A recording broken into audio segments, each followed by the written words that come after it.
आज से नया लेख प्रारंभ हो रहा है। गुरुदेव की लिखी हुई पुस्तक आनंद पुष्प, जिसका पहला लेख काम तेरा नाम मेरा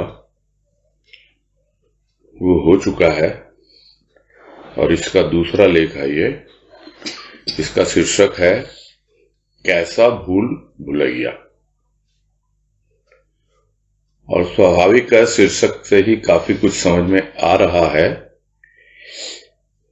कि जो यह संसार है ये एक तरह का भूल भुलैया है, जहां पर आकर प्राणी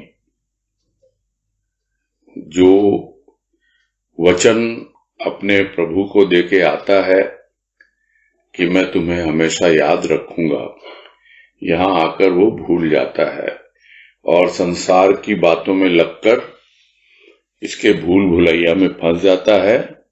तो जिस तरह भूल भुलैया एक ऐसा स्थान होता है जहां पर आप प्रवेश तो कर जाते हैं, किंतु बाहर निकलने का रास्ता आपको मिल नहीं पाता है, और उसी भूल भुलैया में चक्कर काटते रहते हैं, घूमते रहते हैं।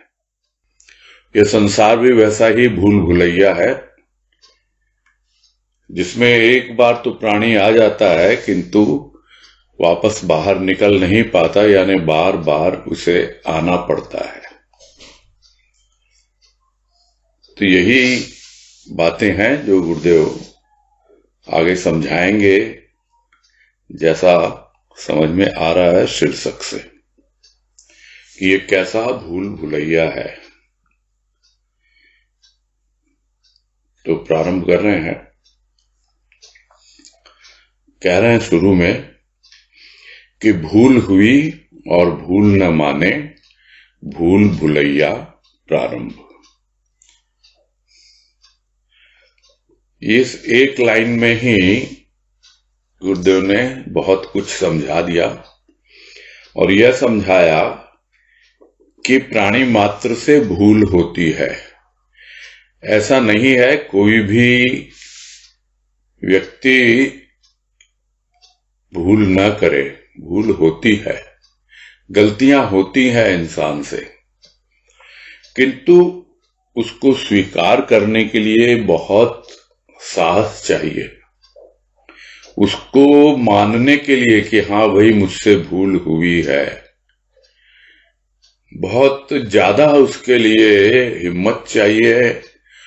और देखा जाए तो यह एक ऐसा मार्ग प्रशस्त करता है, जब हम स्वीकार कर लेते हैं कि हमसे भूल हुई, तब उस भूल के सुधरने का मार्ग प्रशस्त होता है। यानी जिस भूल को हम समझ लेते हैं कि ये छोटी सी भूल है, इसको क्या माने नहीं माने, बड़ी भूल है छोटी है, अपने हिसाब से मूल्यांकन करते रहते हैं, सोचते रहते हैं। छोटी हो या बड़ी हो, यदि भूल हुई है और हमें समझ में आ रहा है, बहुत बार तो अपने आप समझ में आ जाता है, बहुत बार स्थिति परिस्थिति हमें समझा देती है, और कभी कभी कोई अन्य व्यक्ति भी उसकी ओर संकेत करता है। तो अन्य व्यक्ति जब संकेत करता है, वो तो सीधा अहंकार पर चोट लगती है उसकी, इसलिए उसको स्वीकार करने में बड़ी परेशानी होती है कि मुझसे भूल हुई। और बहुत से लोग निपटाने के लिए, यानी कि बहस ना हो आपस में, इसलिए बोल भी देते हैं, हाँ भाई आई एम सॉरी। तो आई एम सॉरी सिर्फ बातों को मैनेज करने के लिए बोलते हैं। यदि वास्तव में वो सॉरी है, यानी क्षमा मांग रहा है, तब उसके भीतर कुछ सुधार की आवश्यकता होती है, ताकि वो भूल के प्रति थोड़ा जागरूक रहेगा, सुधार करेगा। और जब स्थिति परिस्थिति हमें बतलाती है कि देखो तुमसे यह भूल हुई, वो भूल जो हुई वो अतीत में हुई, तो अतीत तो व्यतीत हो गया, किंतु वर्तमान में तुम उस भूल को सुधार सकते हो। वर्तमान में तुम रत हो सकते हो प्रभु के प्रेम में, जिसको गुरुदेव ने वाणी में कहा, अतीत व्यतीत हुआ, वर्तमान में रत हो, प्रेम का भविष्य सदा उज्जवल। तो वर्तमान में किसमें रत होना है? प्रभु के प्रेम में। तब हमारी भूल कुछ सुधर सकती है, हमारे भीतर थोड़ी बहुत भविष्य के प्रति निश्चिंतता आ सकती है, नहीं तो भविष्य की चिंता ही सताती रहती है। और कुछ भूल जो होती है वो हमें समझ में ही नहीं आती है, अनजाने में होती है, और स्थिति परिस्थिति भी वैसी नहीं बनती, और किसी और के सामने भी वो बातें प्रकट नहीं होती, तो इसलिए न तो कोई समझाता है न समझ में आती है, और हम उसको नजरअंदाज ही कर देते हैं, हमें पता ही नहीं लगता कि यह कोई हमसे भूल हुई है। तो यहां जिस स्थिति का वर्णन कर रहे हैं गुरुदेव, वो है कि भूल तो हो गई, किंतु यदि भूल न माने तब भूल भुलैया शुरू होता है। भूल अगर मान ले तो ढूंढेगा ना, खोजेगा कि कहां भूल चूक हुई है, कहां मैं अपनी दिशा भटक गया। ये सब बातें तभी उसको आएंगी दिमाग में, सोचने में। और यदि नहीं मानता है तब जाके वो गोल चक्कर में फंसता है। जिस तरह झूठ का एक चक्र है, एक झूठ बोले नहीं कि 100 झूठ तैयार बैठी है आने के लिए, और सत्य के लिए बिल्कुल उल्टा है। आपने एक सत्य बोला नहीं कि 100 झूठ अपने आप ही भाग जाती है, दूर हो जाती है। तो यह भूल भुलैया है, चक्कर काटते रहना, घूमते फिरते रहना, और बाहर निकलने का कोई मार्ग ही न मिले। आगे कह रहे हैं, मूल में ही भूल, कैसे मिटे हृदय की शूल, कैसे पाए कूल, जहां प्रेम फूल खिलते हैं, हृदय का सौरभ लुटा, धूलि में मिलते तथा पुनः कलेवर धारण कर धराधाम की शोभा बढ़ाते हैं। तो यह भूल कहां है? यह भूल है मूल में। और जब तक हम मूल तक नहीं पहुंचते, मूल यानी जहां से हमारी उत्पत्ति हुई है, वहीं से भूल शुरू हो चुकी है। और जहां से हमारी उत्पत्ति हुई है वहां तक जब तक प्राणी पहुंचेगा नहीं, यानी मूल तक पहुंचेगा नहीं, तब तक जो हृदय की जो शूल है, यानी जो हृदय में कांटा चुभ रहा है, हृदय में जो दर्द हो रहा है, जो परेशानियां आ रही हैं, वो कैसे मिटेगी? नहीं मिट पाएंगी। और जब वो नहीं मिट पाएगी तो शांति नहीं मिलती, विश्राम नहीं मिलता। कूल का मतलब क्या है? किनारा मिलना। यहां से वहां विचारों के थपेड़े लगते रहते हैं, खुद के ही विचार, खुद का ही हृदय, खुद का ही मन इतना चंचल और विचलित रहता है कि शांति मिलती नहीं है, किनारा ढूंढे भी नहीं मिलता। और ये एक ऐसा स्थान है, खिलते हैं प्रेम के फूल, किंतु किया क्या? जो थोड़ा बहुत खिला हृदय, उसका सौरभ ऐसे ही लुटा दिया उसने।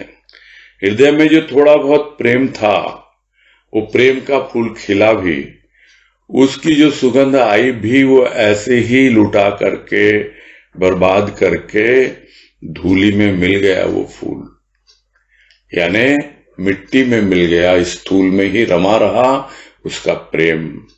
और इस कारण फिर से उसे स्थूल शरीर धारण करना पड़ा और धारण करके पुनः इस धरा पर आया और धराधाम की शोभा बढ़ाया। तो यह एक लाइफ साइकिल है, जीवन चक्र है, जिसमें घूमता रहता है प्राणी और उस चक्र से बाहर निकलने का उसे रास्ता मिल नहीं पाता। और इसको बहुत विस्तार से अलग ढंग से गुरुदेव ने हमें समझाया अनंत का चक्र जो लेख है उसमें। तो यदि मूल में ही भूल है तो हमें मूल तक पहुंचना होगा। किस प्रकार से, वो जो मूल है उसका क्या रूप था। मूल तो बाद में बनी है, वो पहले तो उसका रूप बीज के रूप में था। तो बीज तक पहुंचना है। हम बीज ढूंढते हैं फलों में, जबकि बीज का रूपांतर हो चुका है मूल के रूप में, जड़ के रूप में। वहां जाकर यदि हम ढूंढें, और साकार में लगे रहते हैं लोग, ऊपर ऊपर देखते हैं भाई वो बीज रूप है तेरे भीतर, तो है भीतर, तो भीतर कहां, कैसे जाएं भीतर, पता नहीं। खोदो ना, जैसे मिट्टी खोदते हैं तो वहां बीज नहीं मिलेगा, वहां मूल मिलेगा। तो उस मूल में पहुंचकर हमको समझ में आएगा कि हमारी क्या क्या भूल हुई है। आगे कह रहे हैं, संभवामी युगे युगे भी किसी ने कहा था, अपमान भी सहा था, किंतु उसने मान अपमान को समान समझने का केवल उपदेश ही नहीं दिया था, स्वयं भी सहा और सदा यही कहा, सह न किसी से कह। यदि कहना ही चाहता है तो मुझसे कह, मैं ही तेरा दुख दर्द जानता हूं, क्योंकि मैं तेरे हृदय में स्थित तथा तेरे अति समीप हूं। मैं तेरा मीत हूं, प्रीति बढ़ा मुझसे, मुझे जान पाएगा। लोग उसे भगवान कहने लगे। था भी वह भगवान और है भी वह भगवान, किंतु उसकी मूर्ति बना मंदिर ही सजाए, झूले में झुलाकर लोग भक्त ही कहलाए। उसकी वाणी को हृदय में स्थान न दिया तो क्यों मंदिर बनाकर संसार को भूल भुलैये में डालने की चेष्टा की। हृदय मंदिर में निवास करने वाले को पत्थर की मूर्ति बना उसे पार्थिव अलंकारों से विभूषित कर क्या पाया। चेतन को जड़ रूप देकर जड़त्व ही फैलाया। चेतन को चेतन से क्यों न मिलाया कि सर्वत्र उसकी ज्योति जगमगाती तथा उसकी पूजा भी मन मंदिर में होती। कोई कह न पाता, हे पत्थर के भगवान। वह पत्थर नहीं, वह तो पथ को तर करने वाला है। विषय वासना की धूल को पथ पर उड़ने ही नहीं देता, सदा तर रखता है अंतर को बाहर को। और वैसे तो गुरुदेव ने बहुत ही स्पष्ट रूप से लिखा है इसमें, और समझ में आ भी रहा है कि ये किसके बारे में कह रहे हैं गुरुदेव। यह भगवान कृष्ण की बातें कह रहे हैं कि जब जब धर्म की हानि होगी तब मैं इस धरा पर आऊंगा। यानी संभवामी युगे युगे, प्रत्येक युग में किसी न किसी रूप में मैं आऊंगा। यह उन्होंने गीता में वर्णन किया।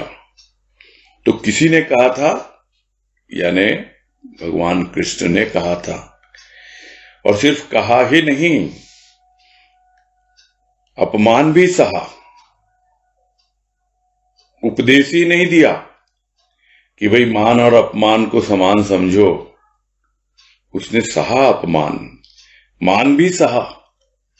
किसी ने उसकी बड़ाई की, प्रशंसा की,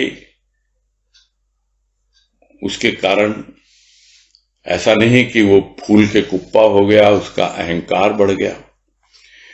किसी ने उसकी निंदा की या अपमान किया तो भी अपने लक्ष्य से बिल्कुल अलग नहीं हुआ। ये पूरा कृष्ण का जो जीवन है उसमें ये सब घटनाएं शामिल हैं। एक होता है उपदेश देना, बतलाना, और एक होता है देश दिखलाना। तो जो देश दिखलाते हैं वो स्वयं सर्वप्रथम अपने ऊपर उस उपदेश को लागू करते हैं और अपने आचरण के द्वारा, अपने अनुभव के द्वारा जो भी उन्होंने उपदेश दिए हैं, संदेश दिए हैं, जो बातें कही हैं, उसको प्रकट करते हैं और समझा देते हैं सबको कि यह सिर्फ कहने की बात नहीं है, सहने की बात है। तो सहा और यही कहा, और इसमें पूरा भावपूर्ण है ये वाक्य। और यदि हम इसे जीवन में धारण कर लें, अब उसने कहा या गुरुदेव उसी भाव को अपने ढंग से व्यक्त कर रहे हैं कि तू बस सहता जा, किसी से कहने की आवश्यकता नहीं है तुम्हें, कहना ही है तो मुझसे कह, क्योंकि लोगों से कह के क्या मिलेगा? कोई तेरी तकलीफ समझ नहीं पाएगा, क्योंकि ये जो शूल है ये हृदय की शूल है। जो कष्ट तेरा है, तेरे हृदय में हो रहा है, जो भी मान अपमान सहने के बाद जो भी तेरी परेशानी है, तू मुझसे कह, यानी अपने इष्ट से कह। नहीं तो फिर क्या होगा, समझ ही नहीं पाएगा कोई।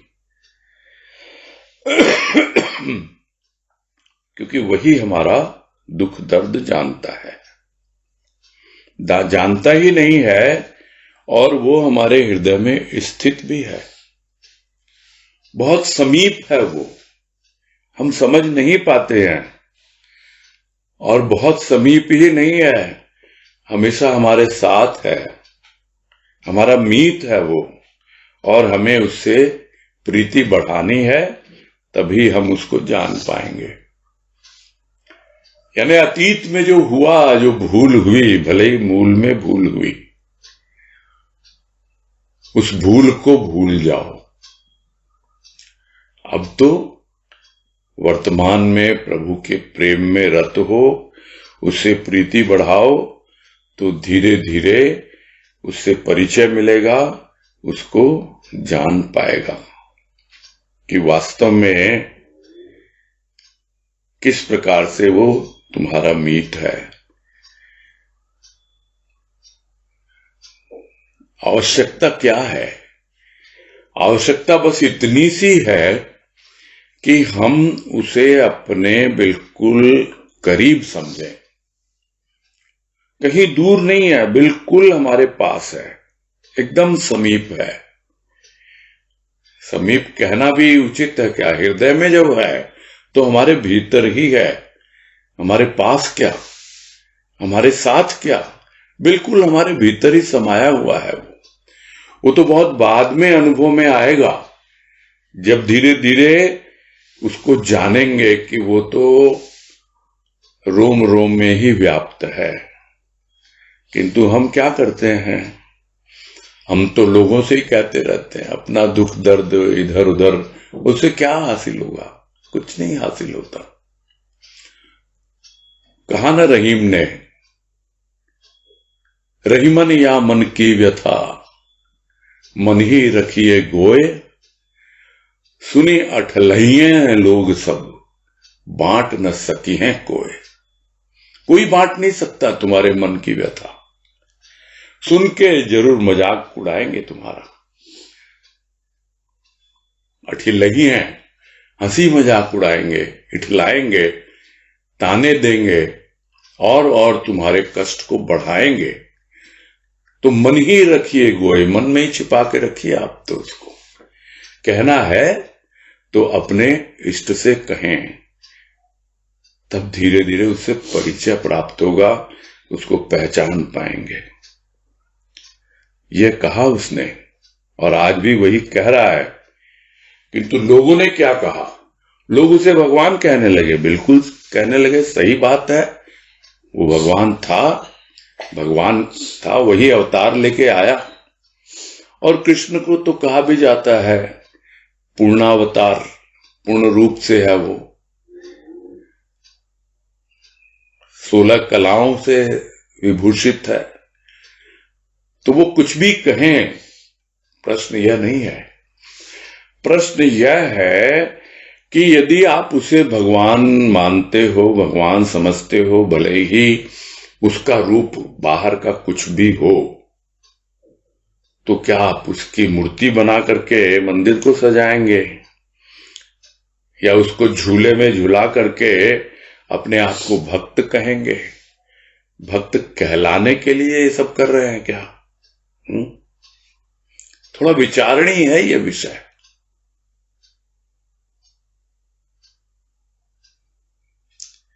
अब क्या कहा जाए? भजन की पंक्तियां इसी तरह याद आ जाती हैं। वो याद आ रही है पंक्ति कि मूर्ति समझ के क्यों मुझे मंदिर में तूने बिठा दिया, भाव समझ के क्यों ना मुझे दिल में अपने बिठा लिया। यदि उसको हम भाव समझते तो दिल में बैठाते। हमने उसको एक व्यक्ति समझा और उसको मंदिर में बैठा दिया। तो मंदिर का भगवान मंदिर में, और यही समझा रहे हैं गुरुदेव कि भगवान था, भगवान है, किंतु हमने किया क्या? बस उसका एक रूप बना दिया, मंदिर में सजा दिया, बैठा दिया, झूला झूला दिया और अपने आप को कहने लगे कि हम भक्त हैं। उसकी वाणी कौन देता? उसकी वाणी को हृदय में स्थान। उसके लिए बहुत बहुत साधना चाहिए। गीता को आत्मसात करने के लिए, गीता ही भगवान कृष्ण की वाणी है, भाव निर्झरणी ही गुरुदेव की वाणी है।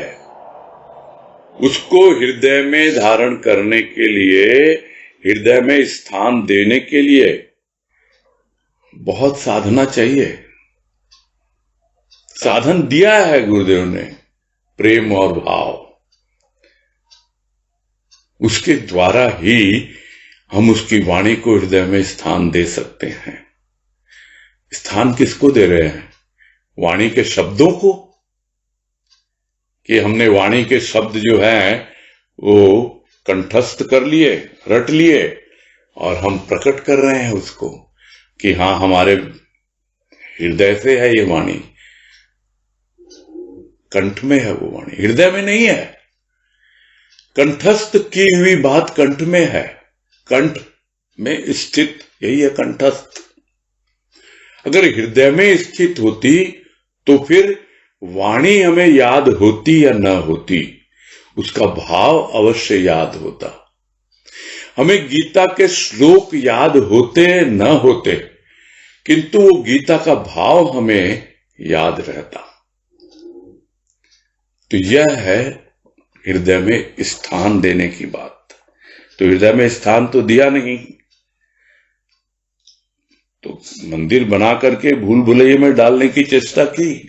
क्यों की भाई तुमने? वो जवाब कोई देने आएगा। गुरुदेव तो यहां प्रश्न कर रहे हैं कि उसकी वाणी को हृदय में स्थान न दिया तो क्यों मंदिर बनाकर संसार को भूल भुलैया में डालने की चेष्टा की? चेष्टा क्या की? डाल दिया सब, बस वही वही घूमते हैं। कोई मंदिर की परिक्रमा करता है, कोई गोवर्धन पर्वत की परिक्रमा करता है, उससे आगे कहां? गोल गोल घूम लेते हैं, वही भूल भुलैया है, कुछ नहीं। आवागमन का चक्र जो गोल गोल घूम रहे हैं उससे निकलता है कभी? हृदय में स्थान, उसकी वाणी को, उसके भाव को जब तक नहीं दिया जाएगा तब तक प्राणी भूल भुलैया में ही उलझा रहेगा। अब हृदय मंदिर में निवास करने वाला है वो तो, और उसको पत्थर की मूर्ति बना दिया तुमने। और इतना ही नहीं, पार्थिव अलंकार। पार्थिव क्या है? इसी पृथ्वी से निकले हुए।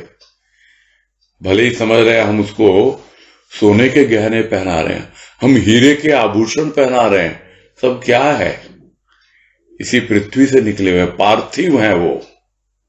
उनसे विभूषित करके हमने क्या पाया? और बढ़ाया उस भ्रम को, उस भूल भुलैया को और ज्यादा गहरा कर दिया। होना तो यह चाहिए था कि हृदय पे जो पर्दा पड़ा हुआ है, हृदय में जो जलन है वो शांत होती, किंतु वो न होकर के हमने उस जलन के ऊपर और आवरण डाल के ढकने यानी दमन करने का प्रयास किया, दबाने की कोशिश की है, और हमने नहीं की है। ये भूल भुलैया चला आ रहा है, यही गुरुदेव समझा रहे हैं।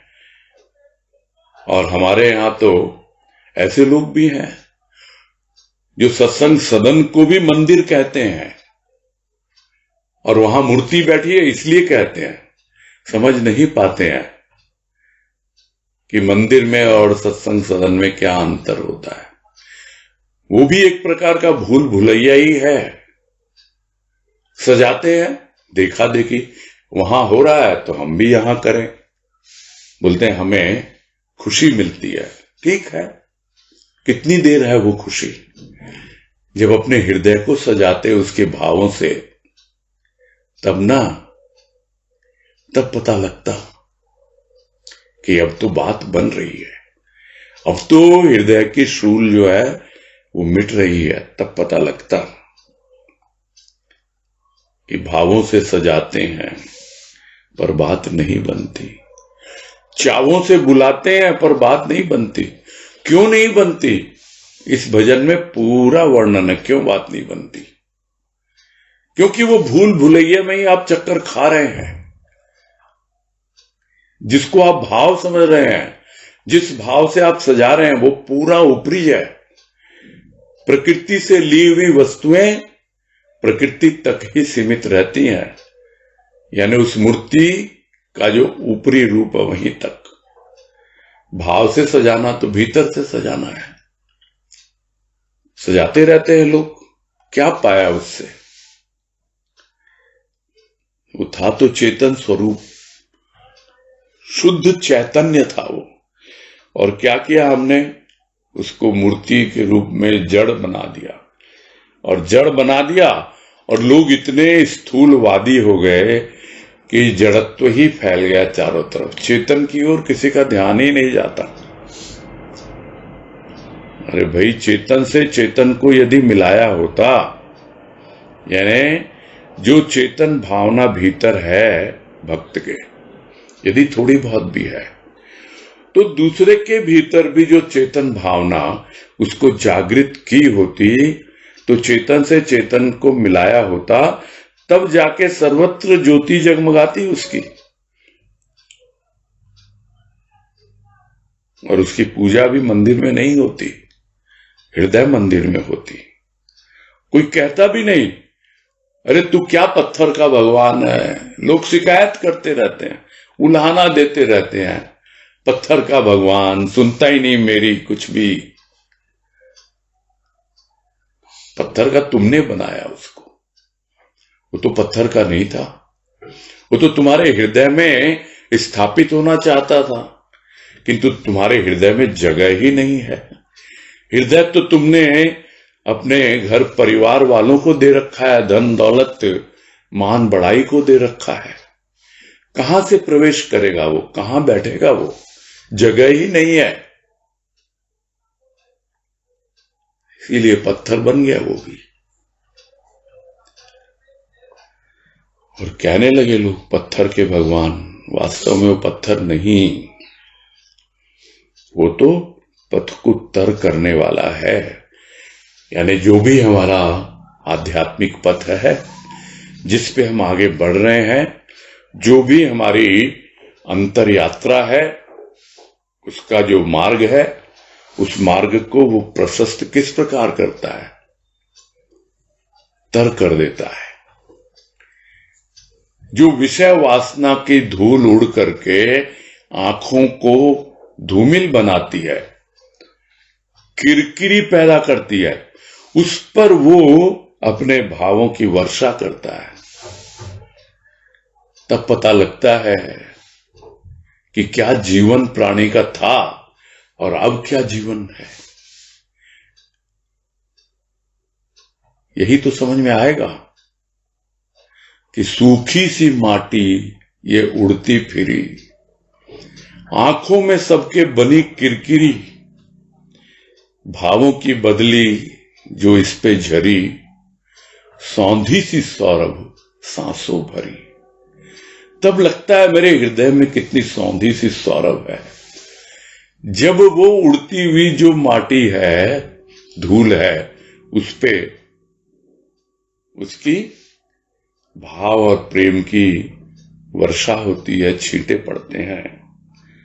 तब समझ में आता है कि जिस विषय वासना से मैं परेशान था, वो अब उसको इस पथ पर उड़ने ही नहीं देता है, बिल्कुल पैरों तले रखता है। उड़ती है तभी तो आंख में आती है, जमीन से चिपकी रहेगी, उड़ेगी ही नहीं, हमारे पैरों के तले रहेगी, हमको बिल्कुल परेशान नहीं करेगी विषय वासना की धूल, और हमेशा तर रखता है अपने अंतर को, यानी भीतर के अंतःकरण को और बाहर को।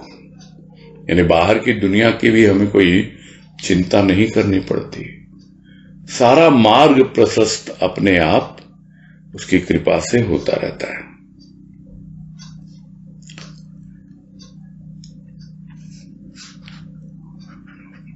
आगे कह रहे हैं, अधिकांश मनुष्यों से सदा भूल होती आई। चेतन को प्यार न देकर उसे केवल मूर्ति बनाकर मंदिर सजाए, जिन्हें उन लोगों ने ध्वंस किए जो मूर्ति के विरोधक थे।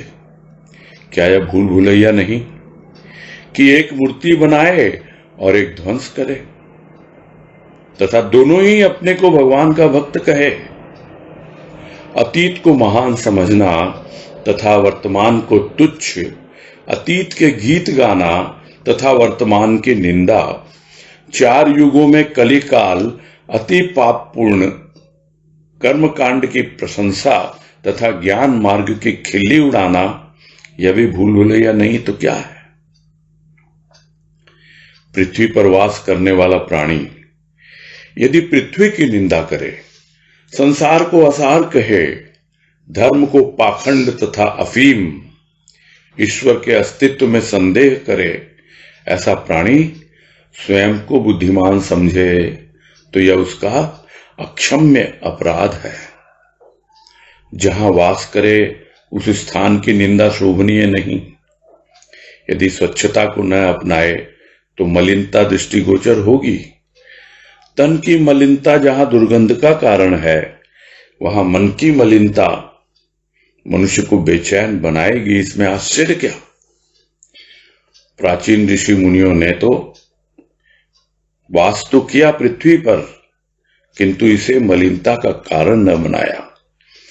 उच्च विचारों ने उन्हें तन मन की मलिनता से बचाया। जैसा विचार वैसा संसार। मनुष्य लाचार है अपने विचारों से। लाचार यदि यह कहे लाचार, धर्म अर्थ काम मोक्ष, तो लाचारी न रहेगी, मनुष्य सदाचारी बनेगा। वह यह न कह सकेगा कि यह संसार असार है। सार यदि ग्रहण न करे तो पृथ्वी का क्या दोष, युग का क्या अपराध। निंदा आसान, प्रशंसा तो तब न करेगा जब इनसे अर्थात पृथ्वी युग से लाभ उठा पाए। काफी लंबा पैराग्राफ है, पूरे 1 पेज का है। जितना संभव हुआ आज करेंगे और बाकी का जो रह जाएगा कल करेंगे, कोई बात नहीं है। हमें समझना है बातों को। काफी कुछ तो गुरुदेव ने स्पष्ट ही लिखा है, इसे बहुत क्लैरिफाई करके बहुत स्पष्ट रूप से लिखा है गुरुदेव ने कि ज्यादातर मनुष्य जो है ना, उनसे भूल होती है, लेकिन वो उस भूल को स्वीकार नहीं करते, मानते नहीं है, इसलिए सुधार की कोई गुंजाइश बनती नहीं है। क्या यह भूल नहीं जो पिछले पैराग्राफ में बताया कि था तो वो चेतन। अरे वो चेतन को क्या चाहिए, उसको तो प्यार चाहिए, तो उसको प्यार तो दिया नहीं और बस मूर्ति बना करके आपने मंदिर में बैठा दिया और सजाने लगे मूर्ति को, मंदिर को। दूसरों की आंखों में बन गई किरकिरी। जो मूर्ति के विरोधक, तो ये हम सबको पता है कौन से धर्म विशेष में मूर्ति पूजा को पाप कहा जाता है, तो वो विरोधी हैं कि जो मूर्ति की पूजा करते हैं उन्हें वो लोग काफिर कहते हैं। और कितनी मूर्तियों को विध्वंस किया गया, इसका कोई हिसाब नहीं है। तो एक गलती कर रहा है कि भाई अपने चेतन को प्यार देकर उसकी पूजा करता ना, किंतु वो कर क्या रहा है, वो तो मूर्ति बना के बैठा रहा है। और दूसरा, अरे भाई तुमको अगर अपने उससे सरोकार है तो तुम अपने खुदा को याद करो, जहां तुम्हारा इबादत घर है। तुम ये थोड़ी कि दूसरे की मूर्ति तुम नष्ट करने लग जाओ। तो यह भी भूल भुलैया है कि एक तो मूर्ति बना के बैठा रहा है, उसकी गलती समझ नहीं पाया, और दूसरा वो उसी मूर्ति को ध्वंस कर रहा है, नष्ट कर रहा है। और दोनों कहते हैं हम तो भगवान के भक्त हैं।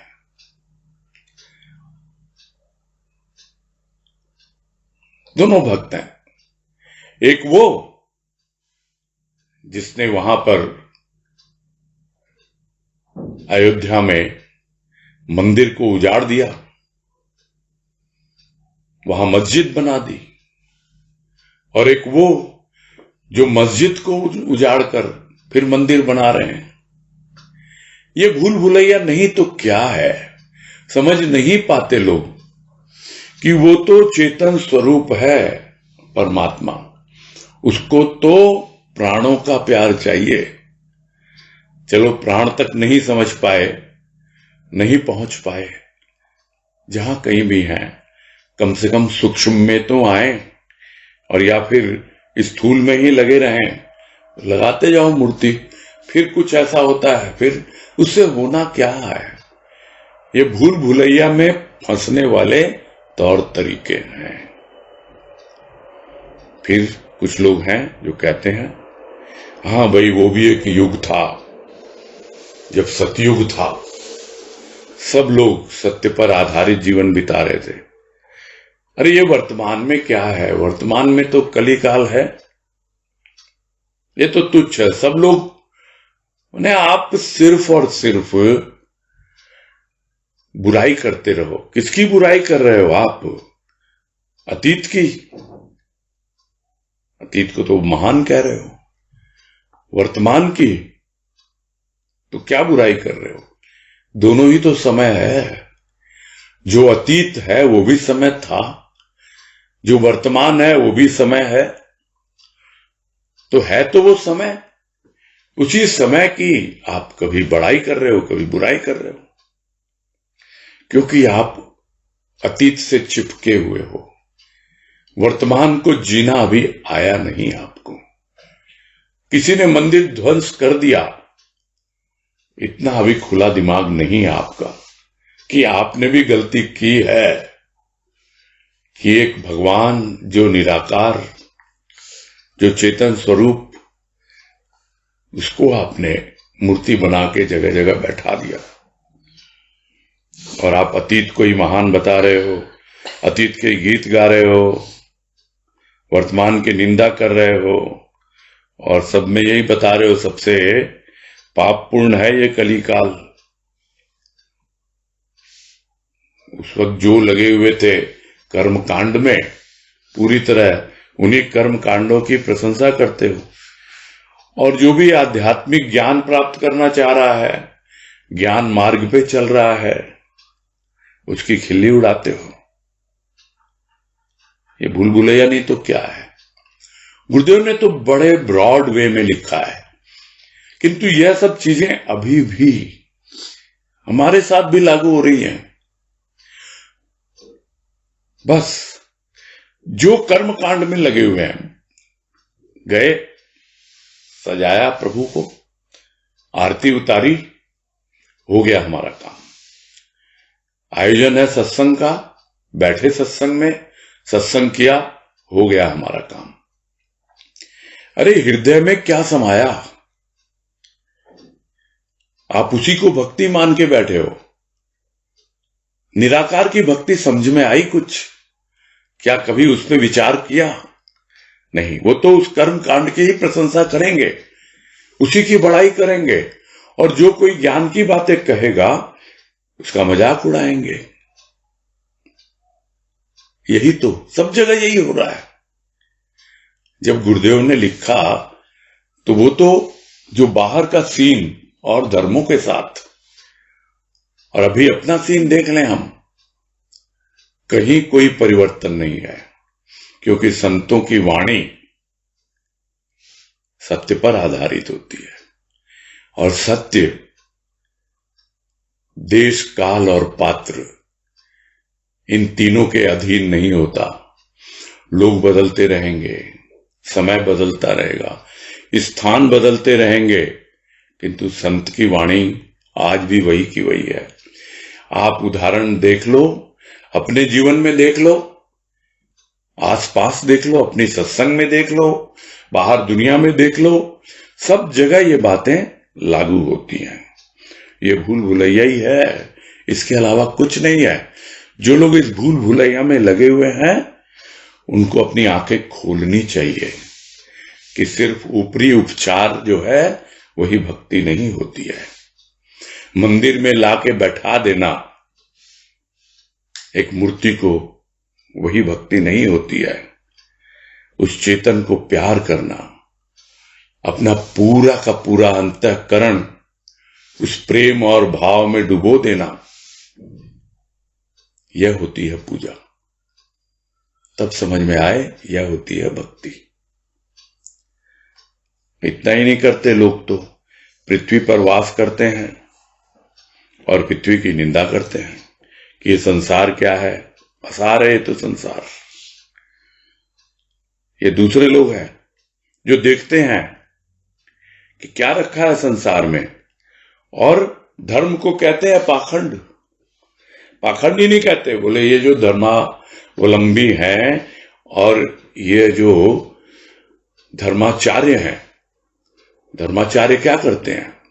इन धर्मावलंबियों को घूंटी पिलाते हैं, और वो अफीम की तरह है, उसी के नशे में जी रहे हैं ये लोग, जो अपने आप को तथाकथित धार्मिक कह रहे हैं। तो संसार को असार कहे, धर्म को पाखंड और अफीम कहे। इतना ही नहीं, ईश्वर के अस्तित्व में भी संदेह करते हैं कि भगवान नाम की कोई चीज है क्या। और अगर मानते भी हैं तो वो भी सिर्फ एक दिखावा है। उसके सामीप्य को, उसकी मौजूदगी को, जो गुरुदेव ने कहा पिछले पैराग्राफ में कि मैं तेरे अति समीप हूं, कौन अनुभव करता उसको? क्योंकि उसको अस्तित्व पे ही संदेह है भी कि नहीं है, मेरे साथ है, पता नहीं। वो तो पत्थर की मूर्ति बन के बैठा है, फिर दौड़ दौड़ के वहां जाता है, वहां मत्था रगड़ता है।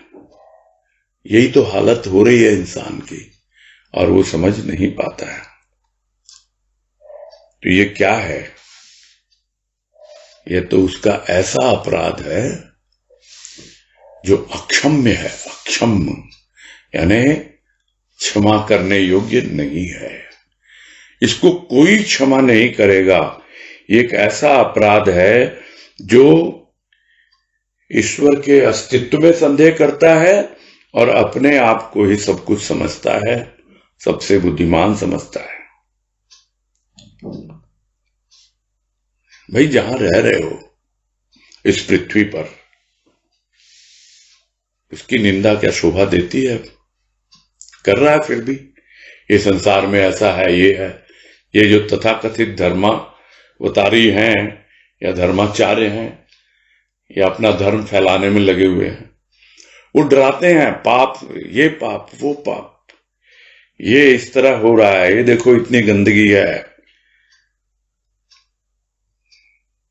कितने पाप किए हैं तुमने, कितना गंदा जीवन जी रहे हो, और इसी स्थान की निंदा करते हैं। अरे भाई, अपनाया नहीं ना आपने स्वच्छता को, तो दूसरों में स्वच्छता कहां से दिखाई देगी? आपको मलिनता ही दिखाई देगी, वही दृष्टिगोचर होगी। आपने भी पाप पुण्य की बातें सुनी है, आपने भी कर्म कांड किया है, वही सब बातें दूसरों को बताओगे। ये तो सबको पता है कि यदि शरीर स्वच्छ नहीं है, निर्मल नहीं है, तो स्वाभाविक है उस पे मैल जम गया। मैल जम गया तो दुर्गंध का कारण बन जाता है। और मन यदि मलिन हो गया, उसकी क्या दुर्गंध होती है वो समझ नहीं पाता प्राणी। शरीर जब दुर्गंधमय होने लगता है तो रगड़ रगड़ के नहा लेता है,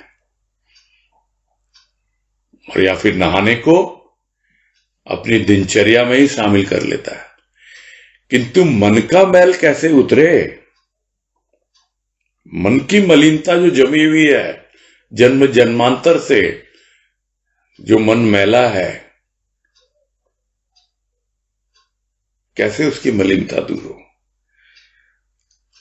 सोचता ही नहीं इसके बारे में, तो बेचैनी तो बनी रहेगी फिर। ये कोई आश्चर्य की बात नहीं है।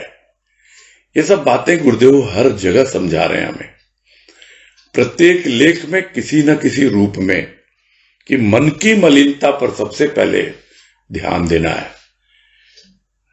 उसके लिए भी जैसे रोज नियम पूर्वक शरीर को साफ करते हैं, वैसे ही मन को भी नियम पूर्वक साफ करना है। मन में भी विचारों की झाड़ू लगानी है, पोछा लगाना है। इतना ही नहीं,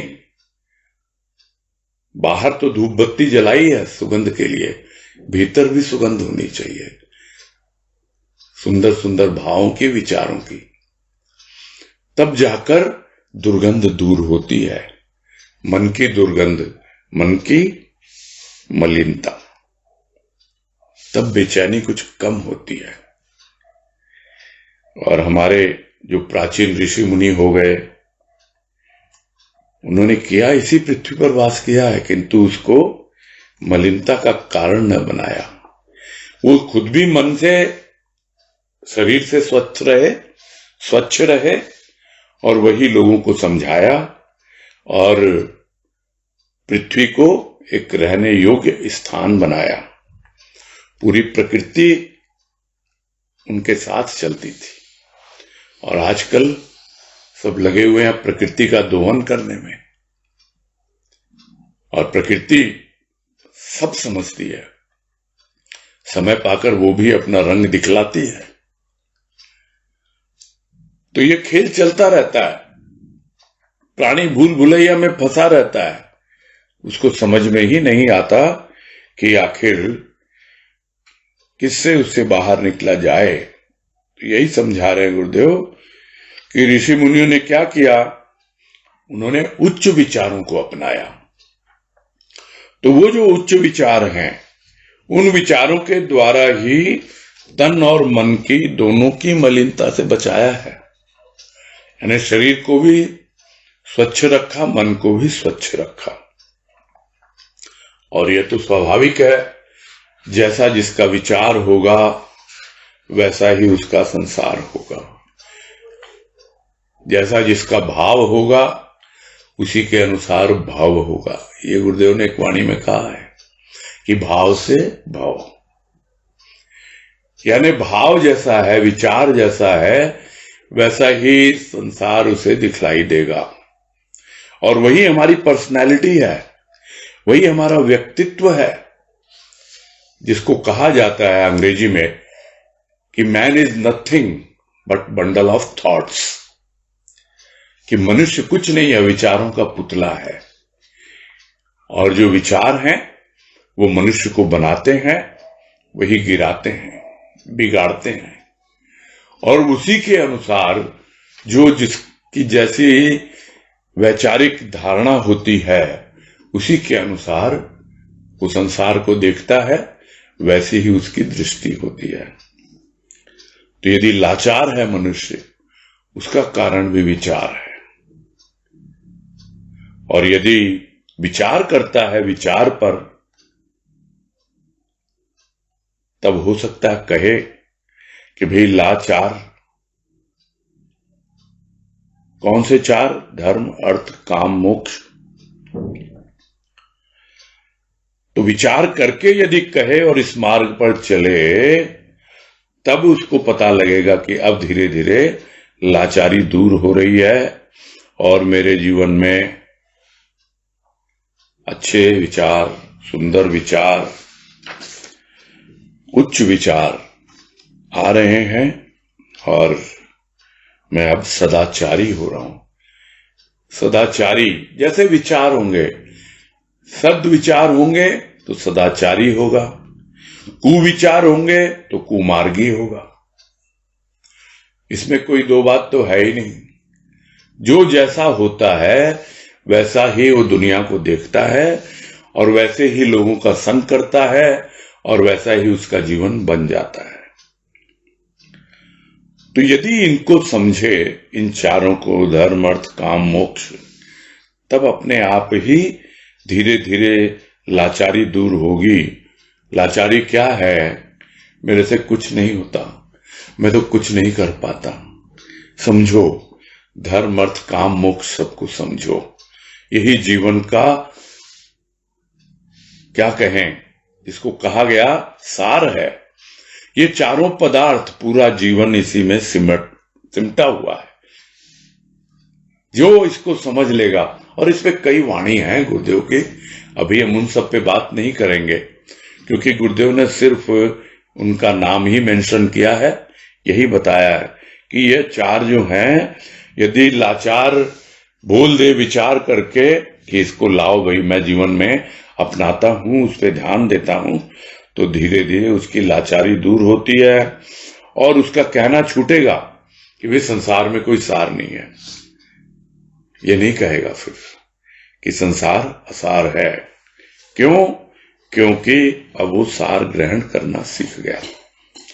तो सार ग्रहण नहीं कर रहा था तो फिर क्या पृथ्वी का दोष है? क्या युग का अपराध है? अरे अपराध या दोष तो प्राणी का है, समझ नहीं पा रहा है और कह देता है कहीं कोई सार नहीं है। सब जगह सार है क्योंकि इसका नाम ही संसार है। सार के संग है ये संसार, हर जगह सार है। वो कब आएगा? जब प्राणी लाचार नहीं होकर इन चार पे ध्यान देगा, धर्म, अर्थ, काम और मोक्ष पर, तब जाके समझ में आएगा कि नहीं, युग का क्या दोष, पृथ्वी का क्या दोष। किंतु उसको तो बड़ी आसान लगती है निंदा करनी।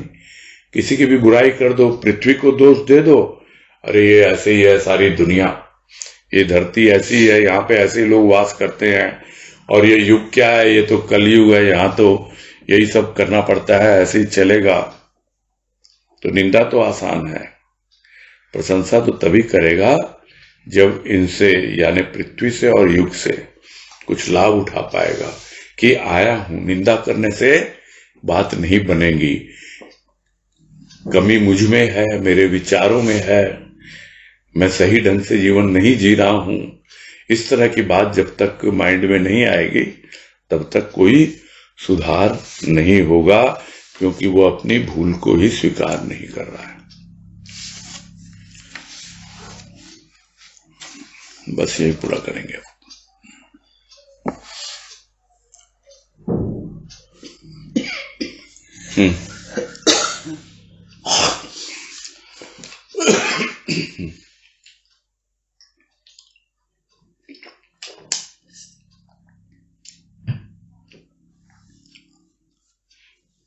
तनुश्री शर्मा।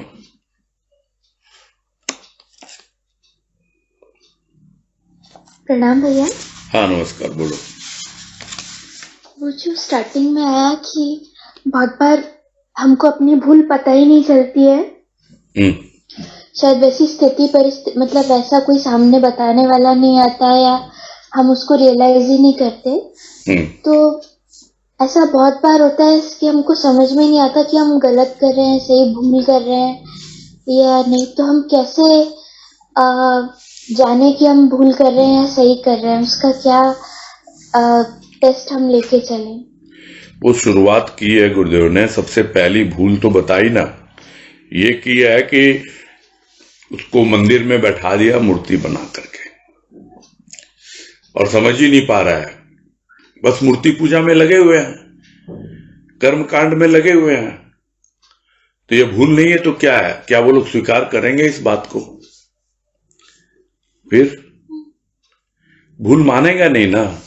गुरुदेव तो कह रहे हैं हर एक चीज के लिए है वो, और धीरे धीरे जब आपके भीतर चेतन के प्रति प्यार उमड़ेगा, अपने हृदय में उसके प्रति स्थान मिलेगा, वो धीरे धीरे आपको समझाएगा कि कहां तुम्हारी भूल हो रही है, और उसी को अंत प्रेरणा कहा जाता है।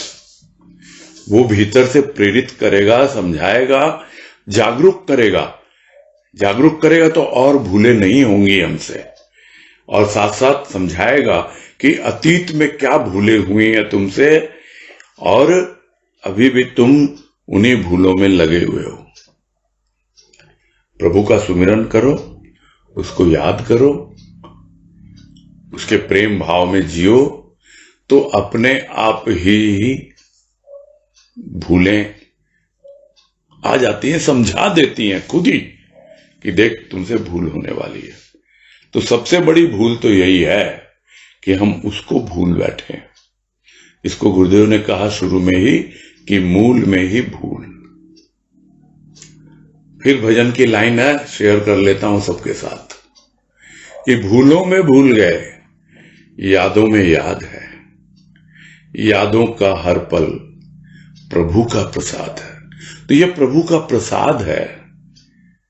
लोग प्रसाद जाएंगे मंदिर में, प्रसाद लेके आ जाएंगे। प्रभु का प्रसाद क्या है? उसकी याद, एक एक पल वो हमें प्रसाद स्वरूप मिलता है, और यह खाने का नहीं, हृदयंगम करने का है। इस बात को भी एक वाणी में समझाया गुरुदेव ने। तो ये एक ऐसा प्रसाद है, हृदयंगम करने का है।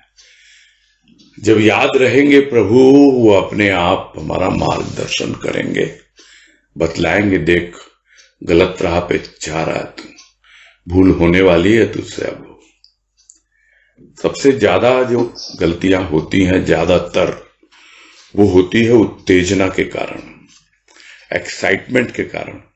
और जैसे जैसे प्रभु का प्रेम और भाव आता है भीतर, हमारी उत्तेजना शांत होने लगती है। वो उत्तेजना कहाँ की है? वो उत्तेजना है विषय वासना की। विषयों की उत्तेजना है और वासना की उत्तेजना है। इन दोनों के पीछे लगे हुए हैं विकार। तो विकार से प्रेरित होती है ये विषय वासना।